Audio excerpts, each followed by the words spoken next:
খান জাহান আলী রহমতুল্লাহ আলাইহ মাজার হয়েছে ওনার জীবদ্দশায় উনি নিজে বানিয়েছেন।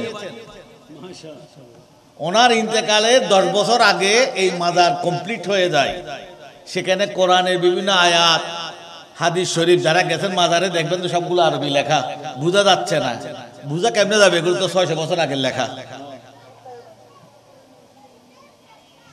ঝাপসা হয়ে গেছে। এগুলো পাঠ উদ্ধারের জন্য বিভিন্ন সময় চেষ্টা হয়েছে, গবেষকরা গেছেন, ছবি তুলে আনছেন। ওনার জীবদ্দশায় উনি তো খান জাহান আলী রহমতুল্লাহ আলাইহকে বাংলাদেশে কয়েকজন, যাদের কারণে মুসলমান আজকে সংখ্যাগরিষ্ঠ, এদের মধ্যে একজন হযরত খান জাহান আলী রহমতুল্লাহ আলাইহ, যাকে দক্ষিণ অঞ্চলের খুলনা, সাতক্ষীরা, বাগেরহাট, বরিশাল অর্থাৎ বাংলাদেশের দক্ষিণাঞ্চল, যার কারণে মুসলমান হয়েছে, যার নেতৃত্বে কলেমার দাওয়াত পৌঁছে গেছে, তিনি হচ্ছেন হযরত খান জাহান আলী রহমতুল্লাহ। তার বেশি পরিচয় জানা যায় নাই। তিনি নিজেও নিজের অন্য কোনো পরিচয় লিখে যান নাই। মাজারের মধ্যে অনেক কিছু লেখা আছে যেগুলো উনি জীবদ্দশায় লিখেছেন, মাজারও বানিয়েছেন, সেখানে উনি অনেক কিছু লেখাইছেন। 10 বছরের পর তিনি ইন্তেকাল করছেন, ওখানে তাকে দাফন করা হয়েছে। যা লেখা হয়েছে সেখানে 3টা কথা গবেষকরা বের করেছেন। তার মধ্যে একটা হচ্ছে, তিনি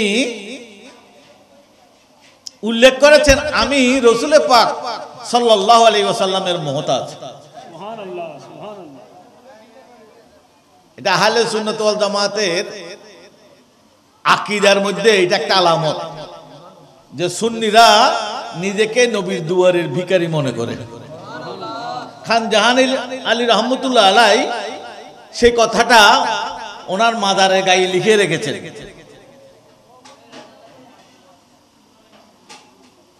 এবং দ্বিতীয় পরিচয়,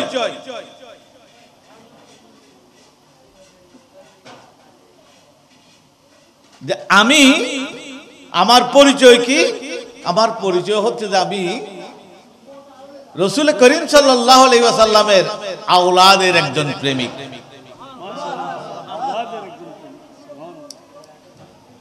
আল মুহাব্বতুল আওলাদি সাইয়্যিদুল মুরসালিন, আটা আল মুহতাজু ইলা রাহমাতাল লিল আলামিন, রাহমাতুল লিল আলামিন। এরকম কিছু আয়া নীতি কথা যেটা ওনার আকীদা, সেটা উনি লিখে গেছেন। এবং আলেম উলামাকে ভালোবাসা, এরকম 3টা বোধহয় ওনার কথা ওখান থেকে উদ্ধার করা গেছে। যখন খান জাহান আলী রহমতুল্লাহ আলাইহ ইসলামের দাওয়াত নিয়ে এসেছেন, তখন চারিদিকে সব মূর্তি পূজা।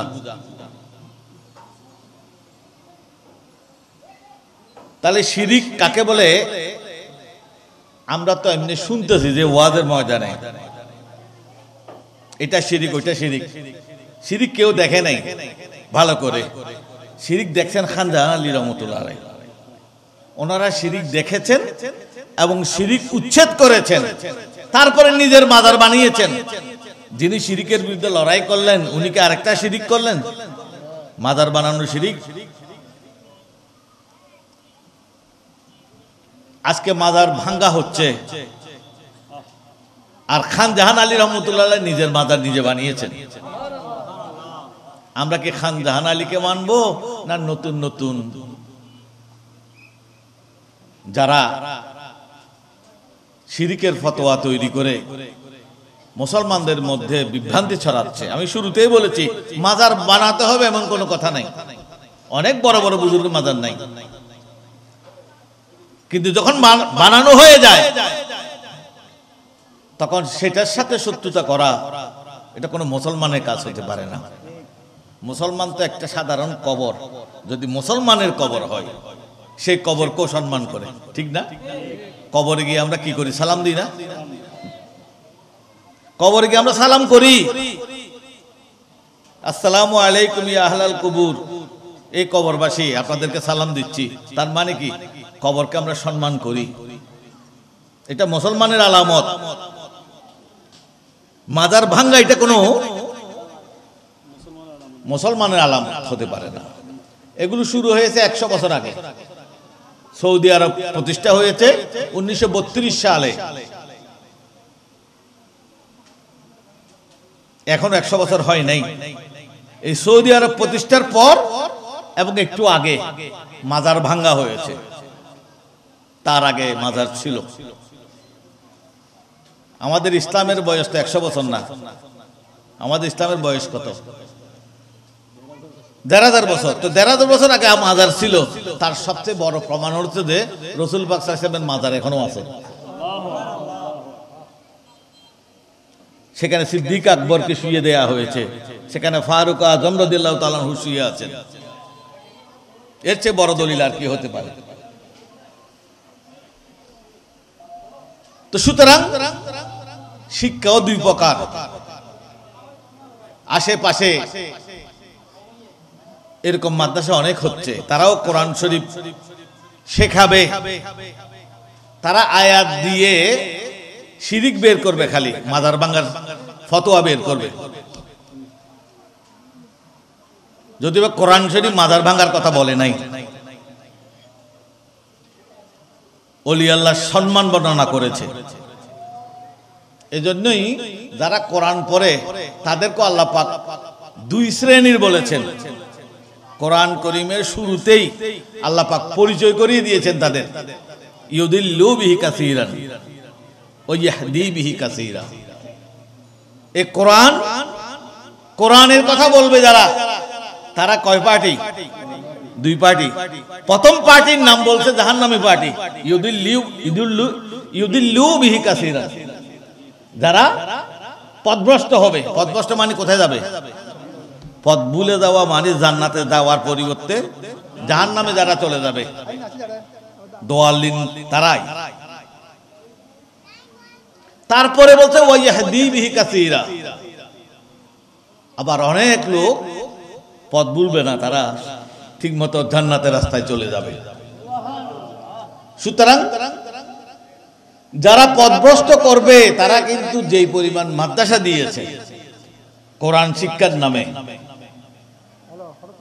এখনো সেই পরিমাণ মাদ্রাসা দেওয়া আমাদের পক্ষে সম্ভব হয় নাই। যখন যেখানে যেই মাদ্রাসা দেওয়ার চেষ্টা করা হয়, মনে রাখবেন এরা হাজার হাজার বানালো, আমাদের যদি একটাও থাকে সেটা কিন্তু জান্নাতের রাস্তা দেখানোর জন্য তৈরি হয়েছে। সুতরাং ওই মাদ্রাসাকে নিয়ামত মনে করতে হবে এলাকার জন্য। যদি কদর করা হয় নিয়ামত বাড়িয়ে দেওয়া হয়, কদর করা না হলে নিয়ামত ছিনিয়ে নেওয়া হয়। এখন যদি এলাকাবাসী এই মাদ্রাসাকে কদর করে, সম্মান করে, এই মাদ্রাসাকে সহযোগিতা করে, এই মাদ্রাসায় সন্তান দেয়, আসা যাওয়া করে, খোঁজ খবর নেয়, আল্লাহ পাক নিয়ামত কমাই দেবে না বাড়াই দেবে? বাড়াই দেবে মানে আল্লাহ বাড়াই দিলে কত রকমে বাড়াই দিতে পারে এটা আল্লাহ ভালো জানে। একটা মাদ্রাসাকে যখন সম্মান করবেন আর 10টা মাদ্রাসা জন্ম হবে। তো সুতরাং হযরত খান জাহান আলী রহমতুল্লাহ আলাইহির ওরস যেমন আমরা করতেছি, ওরস শব্দটাকেই পর্যন্ত এখন গালিতে পরিণত করে ফেলেছে এরা। এখানে যে ওরস হচ্ছে, এখানে শরীয়ত বিরোধী কোনো কাজ হচ্ছে? ওরস শব্দের সাথে শরীয়ত বিরোধী কি সম্পর্ক আছে? বরং জীবনভর যারা শরীয়ত তরিকত পালন করেছে এমন ইমানদার ব্যক্তি যখন ইন্তেকাল করে, তাকে যখন কবরে শুইয়ে দেওয়া হয়, তখন ফেরেশতারা এসে এই শব্দটা বলবে, নাম কানাও মাতিল। ওরস শব্দ এখানে ওখান থেকে আসছে।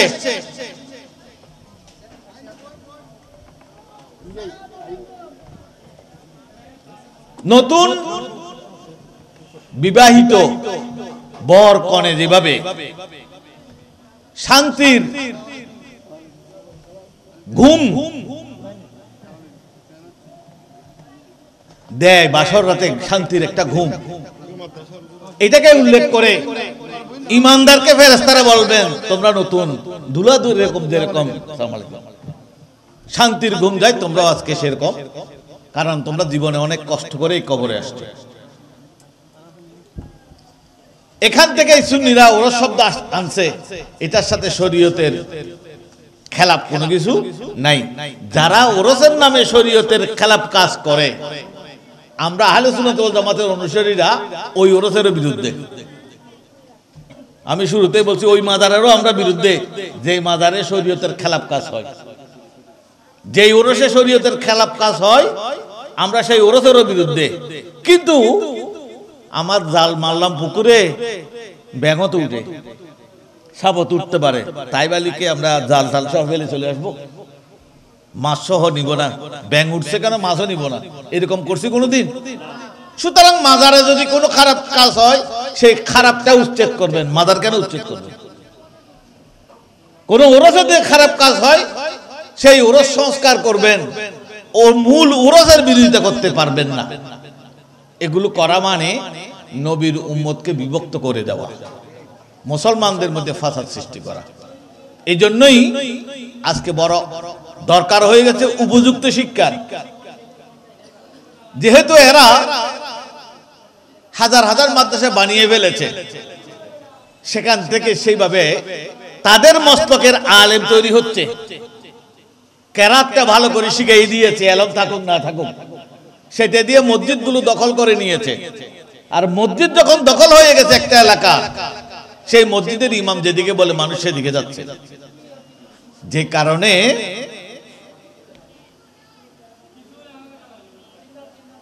ভালো কাজকে বেদাত, ভালো কাজকে শিরিক বলার এই প্রচলন যে এত বেড়ে গেছে, এটা হচ্ছে সঠিক শিক্ষার অভাবে। এই জন্যই আজকে হযরত খান জাহান আলী তাহেরিয়া কাশেমিয়া মাদ্রাসা আল্লাহর ওলিদের নামে, আল্লাহর ওলিদের সম্মানে আপনারা এই মাদ্রাসাকে কিভাবে গড়ে তোলা যায়, এখানে কে কে দায়িত্বে আছে এটা চিন্তা না করে মনে করতে হবে যে আমার এলাকায় যখন এই মাদ্রাসা, দায়িত্ব আমাদের সবার। আপনারা জানেন আমাদের হুজুর কেবলাদের বাণী হচ্ছে মুঝে দেখনা হে তো মাদ্রাসা কো দেখো, মুঝসে মোহব্বত হে তো মাদ্রাসা কো মোহব্বত করো। এটা শাহিন শাহী চিরকুটের বাণী। আমাকে দেখতে চাইলে মাদ্রাসাকে দেখো, আমাকে মহব্বত করতে চাইলে মাদ্রাসাকে মহব্বত করো। মাদ্রাসার জন্য নিজের জীবন, নিজের সমস্ত চাওয়া পাওয়া শাহিন শাহী চিরকুট বিসর্জন দিয়েছেন। এই কারণে আজকে শাহিন শাহী চিরকুটের এই সিলসিলার ভাইদের হাতে শত শত মাদ্রাসা তৈরি হয়ে গেছে।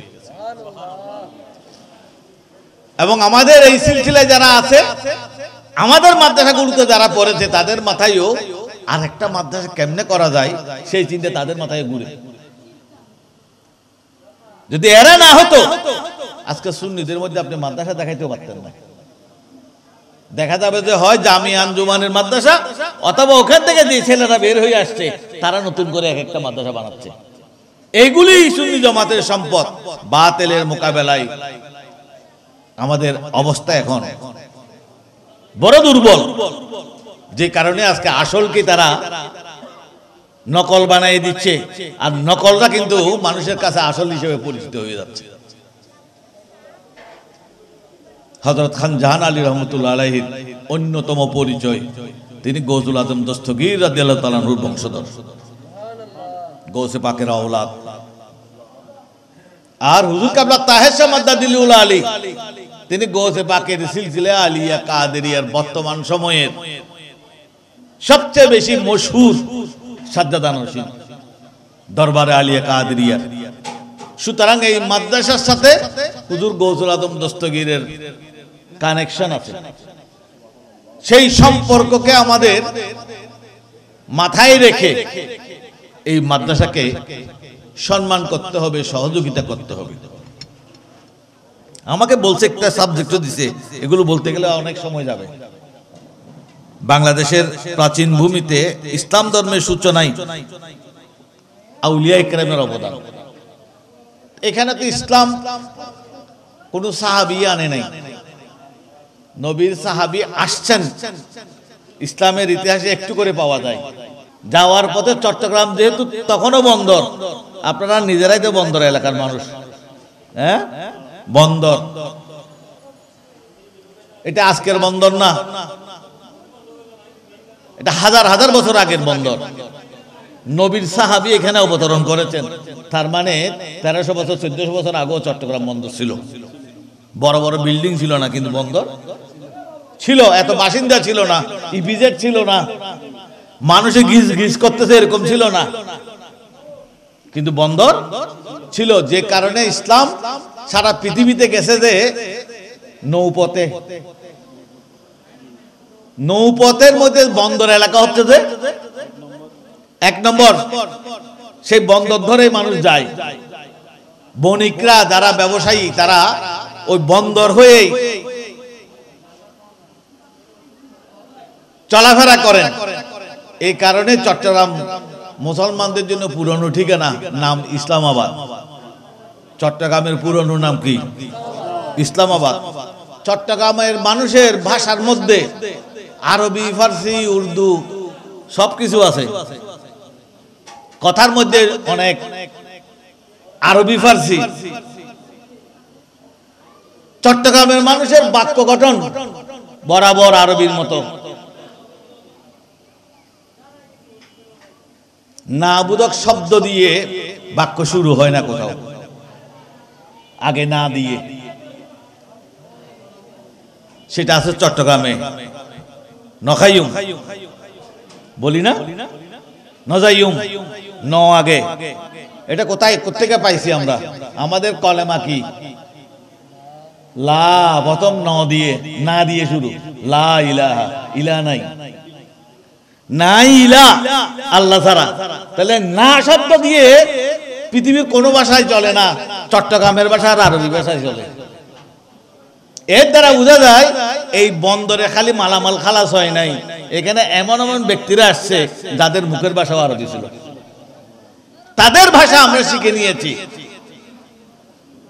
তাদের ভাষাগুলো আমাদের ভাষায় এমন ভাবে মিশে গেছে, এটা চট্টগ্রামের ভাষা হয়ে অনেকে বলে, জুমা মসজিদের ইমাম সাহেবও নাকি বলছে মন কিন্নকিরও বুঝবে না।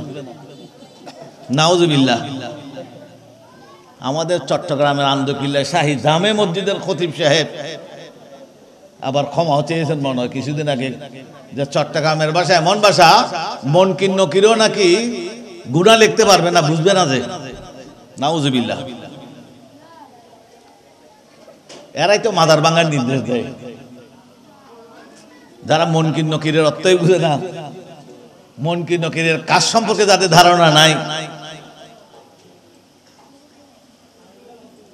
সেটা টিটকারি মেরে বলুক, যেভাবে বলুক, কথাটা এ কথাই বুঝাতে চাই। চট্টগ্রামের ভাষা সবাই বুঝবেন কেমনে আপনারা? মনকির নকিরি ঠিকই বুঝবে, কারণ মনকির নকির আরবি জানে, আপনি জানেন না। মনকির নকির জানে।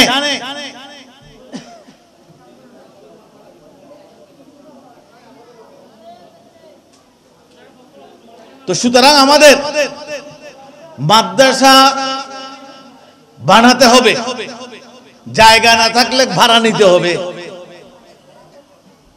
প্রয়োজনে নিজের ঘরের বারান্দায় শুরু করতে হবে। আমাদের শিক্ষা দীক্ষা প্রসারটা এমনি হয় নাই। যে ওলি আল্লাহদের কথা বলতেছি, ওলি আল্লাহদের এমন কোন আস্তানা ছিল না যেখানে দ্বীনি শিক্ষার ব্যবস্থা ছিল না। আজকে যে মাদ্রাসা বলতেছি, বিল্ডিং ভাড়া এগুলো ছিল না তখন। চিশতিয়া তরিকার ইতিহাস দেখেন, তাদের খানকাগুলোতে তাফসীরে বাইজাবি পড়ানো হতো। তাদের কাজ ছিল যে তারা যখন আসছেন, এই যে প্রাচীন জনপদ, এখানে কি ছিল? যেমন কিছু এলাকার নাম দেখলে তো বুঝবেন, আমাদের চট্টগ্রামে যেখান থেকে আবাদ হয়েছে সেই জায়গাটাকে চেরাগি পাহাড় বলতেছে, ঠিক না? ওখানে একটা চেরাগের নমুনা এখনো বানিয়ে রাখা হয়েছে, চেরাগি পাহাড়। তার মানে কি এখান থেকে দৈত্য দানব এবং অন্যান্য ইসলামের কোনো নামগন্ধ ছিল না। এই সমস্ত জায়গাকে আবাদ করলেন কে? আল্লাহর ওলিরা। এবং এই চেরাগি পাহাড় তো এটা 700 বছর হবে আর কি, কিন্তু চট্টগ্রামে ইসলাম আসছে আর বহু বছর আগে, বারাউলিয়ারও আগে। যেমন হযরতে বাইজিদ বুস্তামি রহমতুল্লাহ আলাইহি, উনি তো গৌসে পাকেরও আগের, গরিব নওয়াজেরও আগের। এগুলো আমাদের অনেকের সন তারিখ জানা নাই, যেই আমরা হয়তো আন্দাজ করতে পারি না। যেমন আমাদের অনেকে ওয়াজ করে ফেলতেছে, আমার সামনে অনেকে করছে যে গরিব নওয়াজ যখন আসছিলেন তখন একজনও মুসলমান ছিল না, অর্থাৎ গরিব নওয়াজ সবার আগে আসছেন। না, গরিব নওয়াজ ভারতে আসছেন 1192 সালে। তার মানে আজ থেকে 800 কয়েক বছর আগে। অথচ গরিব নওয়াজের আগে গৌসে পাকের খলিফা আসছে বাবা আদম শহীদ 1142 সালে। গরিব নওয়াজের আগে 50 বছর আগে আসছেন বাবা আদম শহীদ, যার খানকা বিক্রমপুরে খানকাই কাদেরিয়া। তারও আগে আসছেন হযরতে বাইজিদ বুস্তামি রহমতুল্লাহ আলাইহি। কত আগে? অন্তত তারও আরো 400 বছর 500 বছর আগে। এমনকি এরও আগে এখানে ইসলাম আসছে। আমি আর গাউসিয়া কমিটির পিয়ার মোহাম্মদ কমিশনার, আমরা যখন লালমনিরহাট গিয়েছিলাম, লালমনিরহাটে একটা এলাকার নাম আছে হারানো মসজিদ, হারিয়ে যাওয়া মসজিদ উদ্ধার হয়েছে। কোত্থেকে? মসজিদ কেমনে হারায় যায়? মসজিদ না, পুরা শহর পর্যন্ত হারাই গেছে। 3000 বছর 4000 বছর পরে পাওয়া যাচ্ছে এখন পুরা শহর। যেমন মদিনায় 4000 বছর আগের একটা শহর পাওয়া গেছে, এগুলো অনলাইনে আসতেছে। তার মানে এই শহর কোথায় ছিল এতদিন? 4000 বছর। 4000 বছর মানে আমার নবীর আরো আগে, নূহ আলাইহিস সালামের আমল বা ওইদিকে। ওই যে আল্লাহ পাক কোরআনে বর্ণনা করেছেন, আল্লাহ পাক গজব দিয়ে বড় বড় অট্টালিকা শহর সহ অদৃশ্য করে দিয়েছেন, সেগুলো এখন আবিষ্কৃত হচ্ছে। ঠিক লালমনিরহাটে সেরকম একটা বাড়ির ভিটা ঠিক করার জন্য যখন কোদাল দিয়ে লেভেল করতেছে, তখন এমন কিছু ইট পাওয়া গেছে যে ইট দেখে সবাই অবাক হয়ে গেছে। এই ইট তো পরিচিত ইট না, এগুলো সব 200 300 500 বছরের মধ্যে এরকম ইট ছিল না। 1000 বছরের মধ্যে এরকম ইট ছিল কিনা। শেষ পর্যন্ত এগুলো নিয়ে গবেষণা হলো, খনন কাজ হলো সরকারিভাবে। হিন্দুরা গিয়ে ওখানে পূজা করা আরম্ভ করলো, কারণ এদের বিশ্বাস হইল যে মুসলমান আসার আগে আমরা ছিলাম, সুতরাং এখানে নিশ্চয় আমাদের কোনো মন্দির আছে। তারা পূজা আরম্ভ করে দিয়েছে। তাদের পূজা থেকে মুসলমানরা, তাদের বাড়ি, কিন্তু তারা কিছু বলতেছে না, হইলেও হইতে পারে। কিন্তু খনন কাজ যখন সরকারি তত্ত্বাবধানে আরম্ভ হয়ে গেল, হঠাৎ করে একটা পাথর পাওয়া গেল। পাথরের মধ্যে লেখা আছে লা ইলাহা ইল্লাল্লাহু মুহাম্মাদুর রাসূলুল্লাহ। তখন হিন্দুরা দেখে তারা চলে গেল, তাদের দাবি শেষ, মুসলমানরা আগায় আসলো। এই কলেমা লেখা দেখে বোঝা গেল যে এটা মুসলমানদের নিদর্শন। এবং সেখানে পাথরের মধ্যে পাওয়া গেল কখন এটা বানানো হয়েছে, সেখানে লেখা আছে 69 হিজরি, মানে আজ থেকে 1370 বছর 75 বছর আগে। তাহলে বাইজিদ বুস্তামিরও আগে এখানে ইসলাম আসছে। কত আমি কথা এটা বুঝাচ্ছি, এখানে তো সব ওলি আল্লাহর নাম নিয়ে নিয়ে বর্ণনা করা যাবে না। খান জাহান আলী 600 বছর আগে, যদি শাহ মাকদুমের কথা বলি 700 বছর আগে। শাহজালালের কথা বললে 700 বছর আগের, তাদেরও আগে বাবা আদম শহীদ, তাদেরও আগে বাইজিদ বুস্তামি, তাদেরও আগে দেখা যাচ্ছে ইসলাম এসেছে। তার প্রমাণ লালমনিরহাটে মসজিদ পাওয়া গেছে 69 হিজরি। এই যে আজকে 1300-1350 বছর পর্যন্ত ওলি আল্লাহরা এসেছেন, আমরা আজকে মুসলমান হওয়ার পর তাদেরকে ভুলে যাব, তাদের শুকরিয়া আদায় করব না, বেশকর বান্দা হব, এটা কি হতে পারে? আমরা মুসলমান হয়েছি তাদের কারণে, এই জন্যই তাদেরকে স্মরণ করতে হবে। এই স্মরণটাই উরস। লাইন শাকারতুম লা আযীদান্নাকুম ওয়ালা ইন কাফারতুম ইন্না আযাবি লাশাদীদ। এদের শুকরিয়া আদায় করলে আল্লাহ পাক, এটা আল্লাহ পাকেরই শুকরিয়া হবে এবং আল্লাহ পাক এই শুকরিয়ার কারণে নিয়ামত আরো বাড়িয়ে দেবেন। আর বেশকর বান্দা থেকে আল্লাহ পাক নিয়ামত ছিনিয়ে নেন।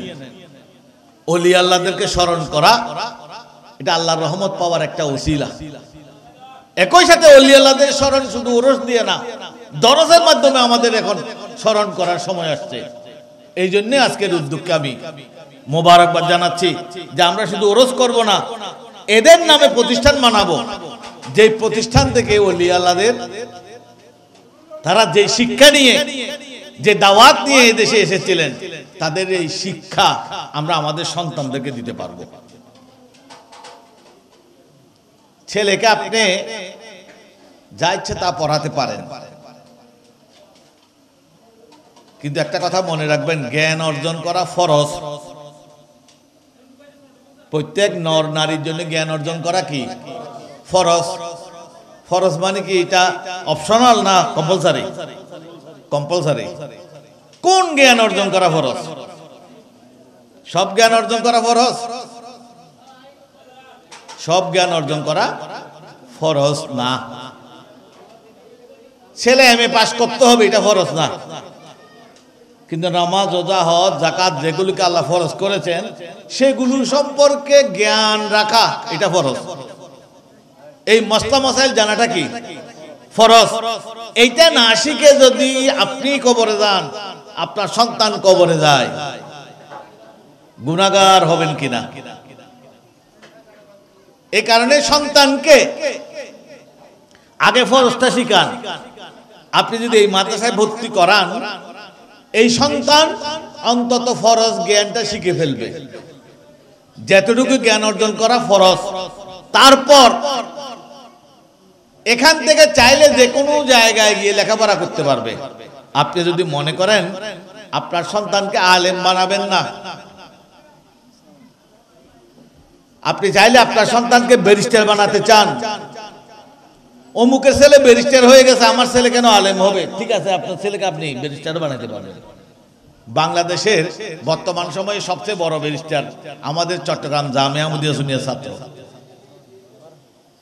বাংলাদেশের বড় ব্যারিস্টার জামিয়া আহমদিয়া সুন্নিয়ার ছাত্র। বড় বড় সচিব আছে, ম্যাজিস্ট্রেট আছে,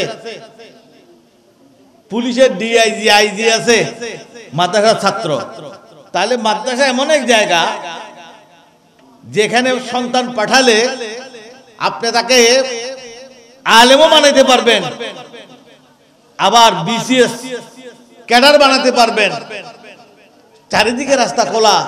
এবং বর্তমান সময়ে মাদ্রাসা নিয়ে এক ধরনের আলোচনা বুদ্ধিজীবী মহলে।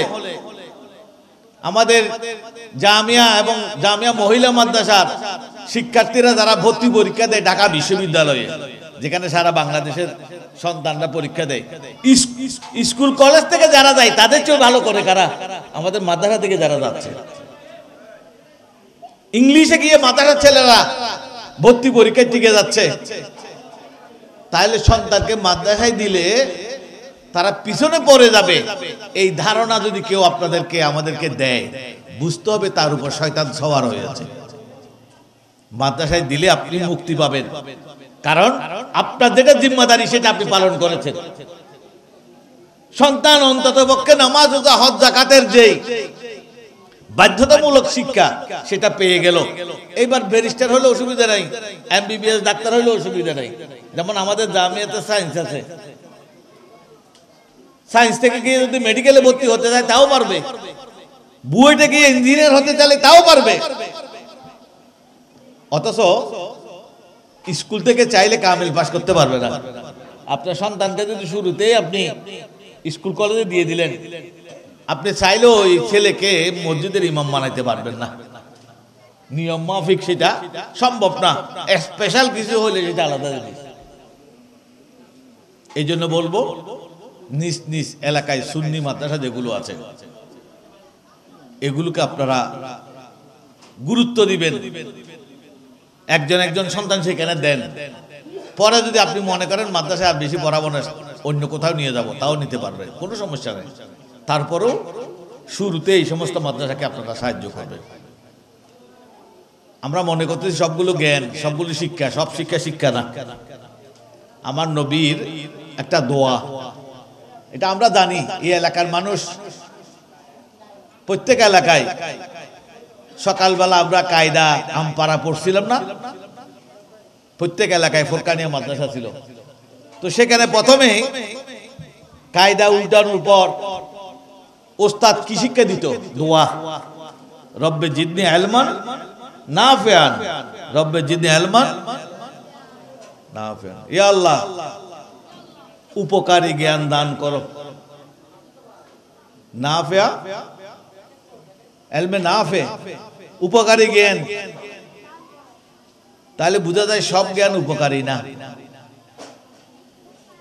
সব জ্ঞান উপকারী নয়। তাহলে আপনি সন্তানকে কি উপকারী জ্ঞান দিচ্ছেন নাকি ক্ষতিকর জ্ঞান দিচ্ছেন? এটা যদি না বুঝে দেন, এই জন্য দায়িত্ব আপনার। রাসূল পাক সাল্লাল্লাহু আলাইহি ওয়াসাল্লামের দোয়া, আল্লাহুম্মা ইন্নী আউযু বিকা মিন ইলমি লা ইয়ানফাউ।